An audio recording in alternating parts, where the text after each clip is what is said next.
Hello friends, मैं आपका दोस्त एडवोकेट मंजीत सिंह चौहान लीगल दुनिया के इस चैनल पे एक बार फिर से आप सबका स्वागत करता हूं। दोस्तों, हाल ही में मेरे क्लाइंट से हुई एक डिस्कस में मुझे यह वीडियो बनाने की प्रेरणा मिली और आज का हमारा टॉपिक है एक संतान की अपने पिता की संपत्ति पर क्या अधिकार है। तो दोस्तों, आइए जानते हैं। दोस्तों, संपत्ति हमारे जीवन का सबसे महत्वपूर्ण हिस्सा है। दोस्तों, अगर हम देखें तो आज भी अदालतों में पेंडिंग केसेस में सबसे ज़्यादा भाग जो है वह संपत्ति से संबंधित केसों का है। दोस्तों, संपत्ति दो तरह की होती है, चल संपत्ति और अचल संपत्ति।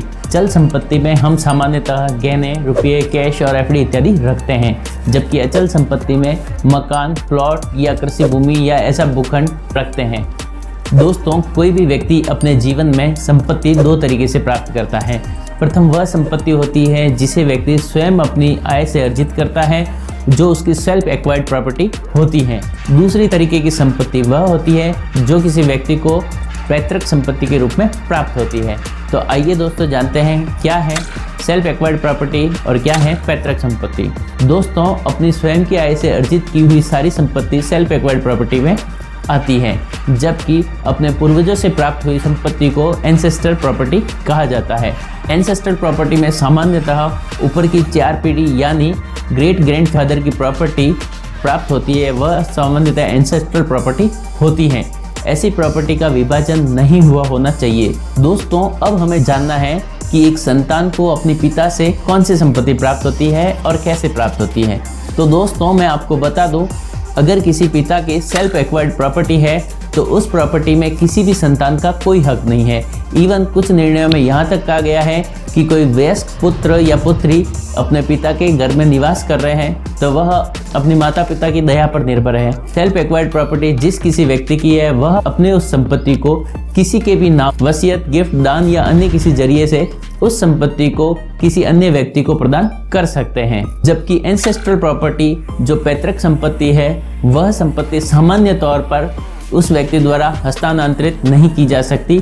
अगर ऐसी कोई संपत्ति को किसी अन्य व्यक्ति को देना है तो उस संपत्ति के सभी हिस्सेदारों की सहमति होना अत्यंत ही आवश्यक है। दोस्तों, पैतृक संपत्ति पर किसी भी व्यक्ति का अधिकार जन्म लेते ही प्राप्त हो जाता है और वह संपत्ति सामान्य स्थितियों में किसी अन्य को नहीं दी जा सकती, लेकिन ऐसी संपत्ति को कुछ परिस्थितियों में किसी अन्य व्यक्ति को बेची जा सकती है या दी जा सकती है।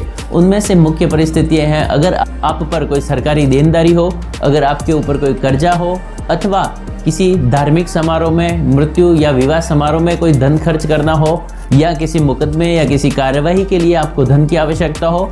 ऐसे ही कुछ कारण हैं जिनके लिए आप अपनी प्रॉपर्टी बेच सकते हैं, अन्यथा आप नहीं बेच सकते। अगर एक व्यक्ति अपने पैतृक संपत्ति को बेच देता है और उसके पुत्र नाबालिग है तो वह बच्चे बालिग होने पर उस संपत्ति पे अपना अधिकार जता सकते हैं, उस संपत्ति पे अपना क्लेम मांग सकते हैं। उस संपत्ति के हिस्सेदार अगर बालिग है तो उस संपत्ति को बेचने या देने से पूर्व सबकी सहमति होना आवश्यक है। दोस्तों, यहाँ मैं स्पष्ट कर दूं कि वर्ष 2005 के पश्चात संतान से मतलब पुत्र और पुत्री दोनों से हैं। एक पिता की संपत्ति पर पुत्र और पुत्री दोनों का बराबर हक है, जब तक कि वह किसी एक के पक्ष में वसीयत या अन्य कोई डॉक्यूमेंट करके उस संपत्ति को उसको प्रदान नहीं कर देते।